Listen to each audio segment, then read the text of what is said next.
सुप्रभात छात्रों, हम देख रहे थे कितने प्रश्न करो खंडकाव्य के बारे में।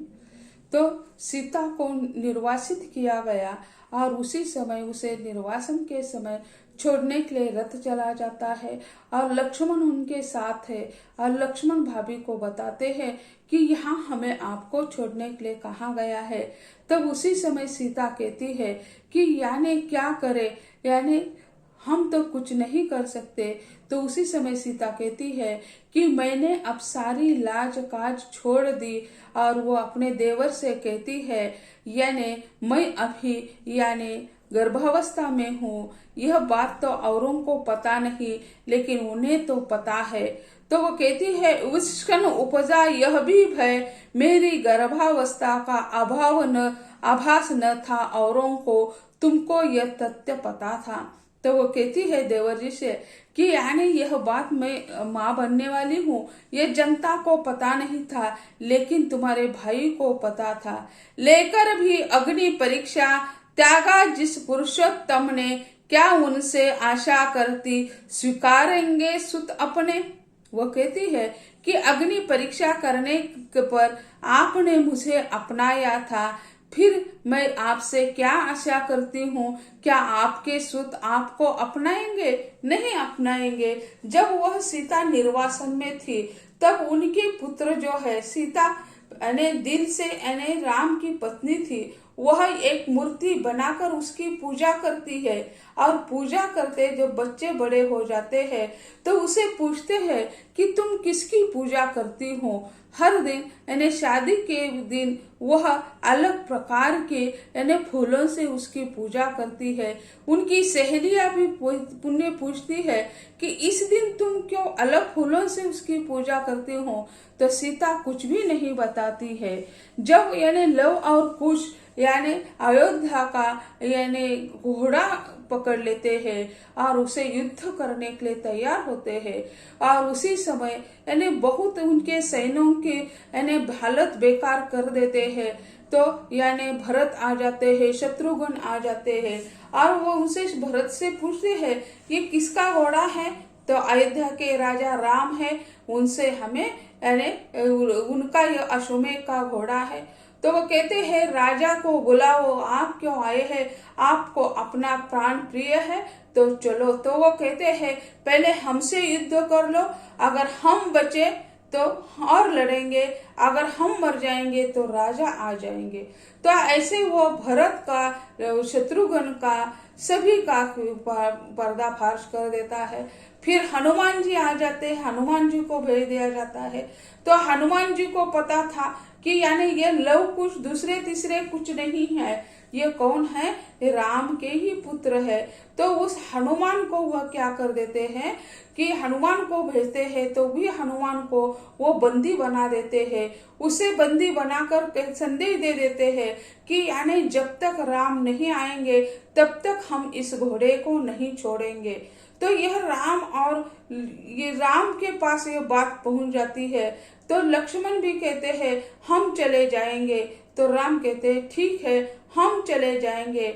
और उसी समय राम और लक्ष्मण ने युद्ध किया, उस घोड़े को लेने के लिए चले जाते हैं। तब वो कहते हैं कि यानी हमसे युद्ध करो। तो वो समझाते हैं अरे बच्चे तुम हो, यानी तुमसे हम युद्ध क्या करेंगे। उसी समय जो हनुमान जी है वो रोता है कि अब पिता पुत्र का युद्ध हो रहा है। तो बच्चे कहते हैं हम कुछ नहीं है, हम चाहते हैं कि ये जो घोड़ा है वो अश्वमेध के लिए कौन ले जा रहे हैं। तो हम राम हैं ऐसे कहते हैं। तो फिर यानी दूसरी बार जब ये प्रसंग आता है तो राम से यानी ये बालक जो है युद्ध होता है। तो उसी समय वो कहते हैं कि हम आपसे मिलना चाहते थे कि ये राम कौन है, ये कौन राम है। वो कहते हैं कि जिसने यानी क्या कर दिया है, यह अश्वमेध का यानी यज्ञ कर दिया है। तो राम मुझसे पूछते हैं बालक तुम तो बहुत शूरवीर हो, तो आपके पिता कौन है, आपकी माता कौन है। तो वो बच्चे कहते हैं हमारे पिता का नाम तो हमें पता नहीं है लेकिन माता का नाम हमें पता है। तो पूछते हैं कि माता का नाम क्या है, तो बता देते हैं कि हमारी माता का नाम वन देवी है। तो शिव कहते वन देवी कैसा होता है, पिता का नाम तो होगा ही। उसी समय युद्ध चल रहा था, उसी समय सीता दूर से झाड़ियों में छुपकर देखती है कि यानी ये राम और उनका संवाद वह देखती है और उन्हें बहुत आनंद होता है कि गले लगाते हैं तुम बच्चे हो। तो वह यानी उसी समय यानी ये जो है हनुमान जी जो है वह सदसद हो उठता है कि उन्हें लगता है यह पिता पुत्र का मिलन है। तो ऐसे वो बच्चे स्वीकारते नहीं है, राम भी नहीं स्वीकारते हैं। जब यह तथ्य सामने आ जाता है, जब वह यानी लव और कुश राम कथा सुनाने के लिए जब चले जाते हैं, तो उसी समय यानी प्रभु रामचंद्र जी भी प्रमाण मांगते हैं कि तुम मेरे पुत्र हो, उसका प्रमाण क्या है। तो वो दोनों बच्चे रोते हैं, बिलखते हैं। सीता आकर उसका प्रमाण उसमें देती है। उसके बारे में हम आगे पृथ्वी प्रवेश जो प्रसंग है उसमें देख लेंगे। तो वो सीता कहती है कि क्या मेरे पुत्र जो है जो जन्म लेंगे वह क्या आपके स्वीकारेंगे। इसलिए छोड़ सब लज्जा लक्ष्मण से बोल उठी मैं, तुम भी यह देखो देवर इस वक्त मैं गर्भ से हूँ।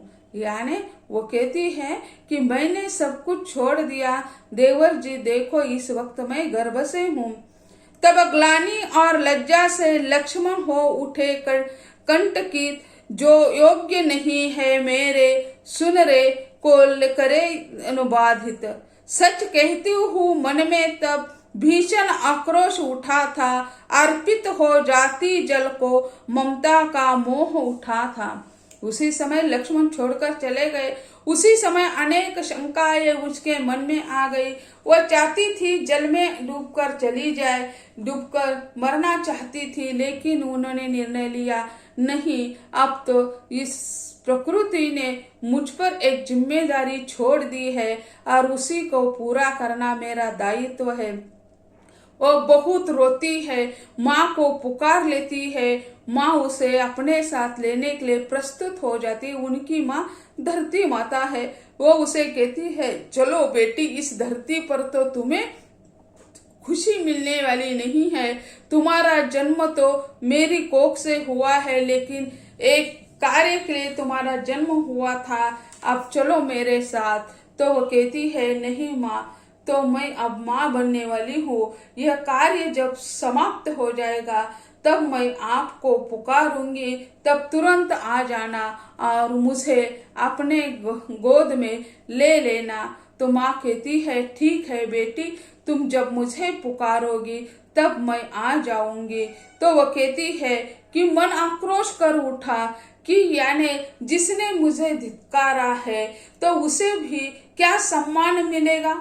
वो जो बच्चे हैं, जनता को पता नहीं है वो माँ बनने वाली है, परिवार के लोगों को सिर्फ पता है, लेकिन दुनिया क्या मानेगी, दुनिया क्या कहेगी। इसीलिए वो कहती है कि यानी मेरे साथ जो हो रहा है तो मैं भुगत रही हूँ और मेरे बच्चों को भी भुगतना पड़ेगा। इसीलिए वो दुखी होती है और कहती है कि नहीं, मुझे जल में समाधि लेनी चाहिए, लेकिन फिर परिवर्तित हो जाती है। ममता का मोह उठा, फिर वह माया का प्रेम यानी माँ का प्रेम उसमें जागृत हो गया। उस पल मेरे मानस में तुतल कर कोई बोला, लेनो दो जन्म मुझे माँ, कल्याण इसी में होगा। उसी समय अंतरात्मा से कोई बात उन्हें सुनाई दी और वह बात बच्चे की तोतली बोली भाषा में थे। वो कहती है, वो भाषा थी, वो कहता है बच्चा, लेने दो माँ जन्म मुझे, इसमें तेरा कल्याण होगा।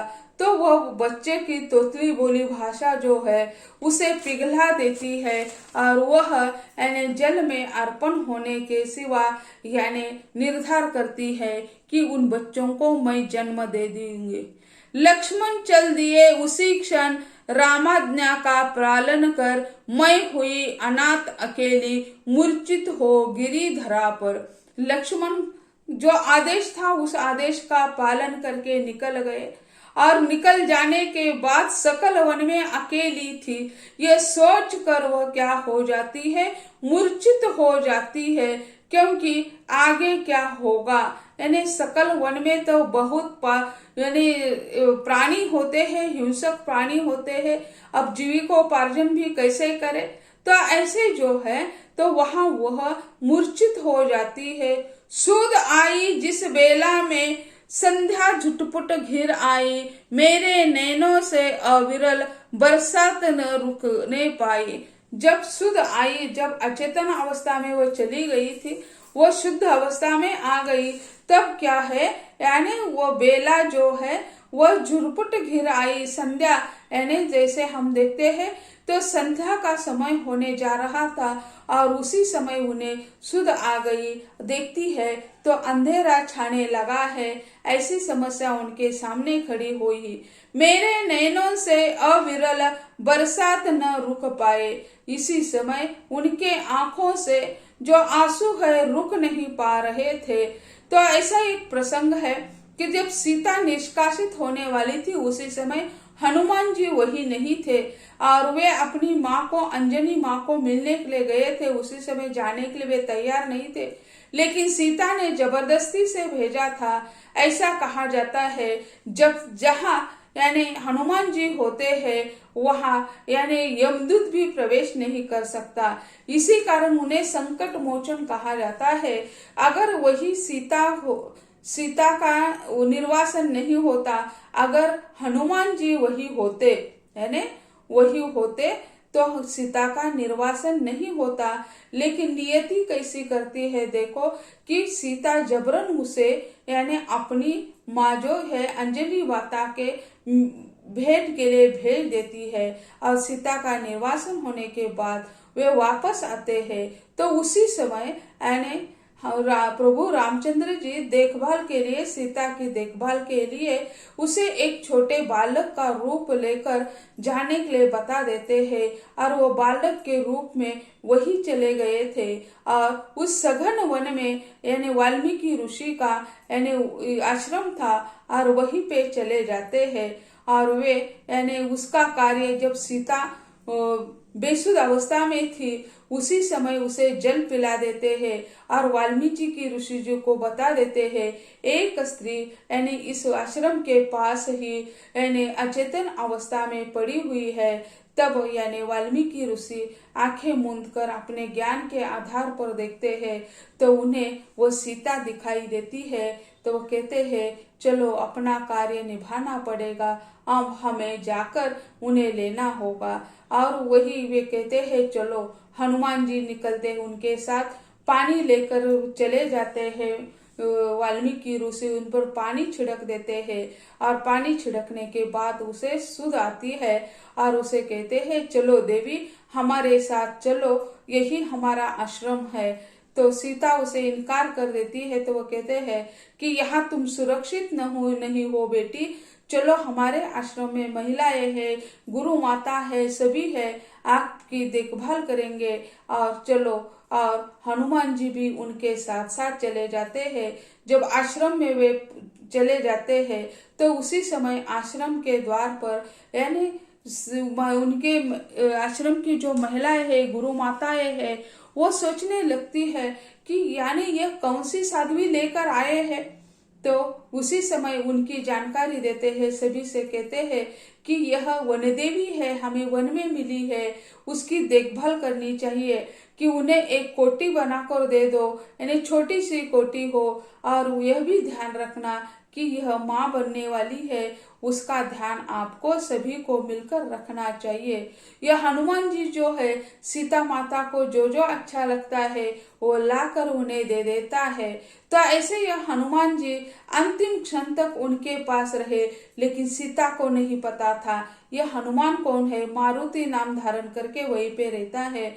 वाल्मीकि को सिर्फ पता था यह मारुति कौन है, वो हनुमान है। ये सीता को अंतिम समय पता चलता है। तो वो कहता है, सीता कहती है आपने मेरे साथ अन्याय कर दिया। तो वो कहता है मैं गुरु यानी राम का भक्त हूँ, मैं उसके यानी झूठ नहीं बोल सकता। माता तो कहती है तो आप मुझे माता कहते हो, और माता कहकर भी यानी आपने मेरे साथ इतना बड़ा अन्याय कर दिया। तो वह क्षमा चाहता है, कहता है हनुमान कि यानी माता अपने बच्चों को हमेशा माफ कर देती है। तो ऐसे ये प्रसंग जो है तो उसी समय अंधेरा छा रहा है और वह वहीं पे पड़ी हुई है, बेसुध अवस्था से वो निकल जाती है तो उन्हें दिखाई देता है संध्या का समय हो रहा है।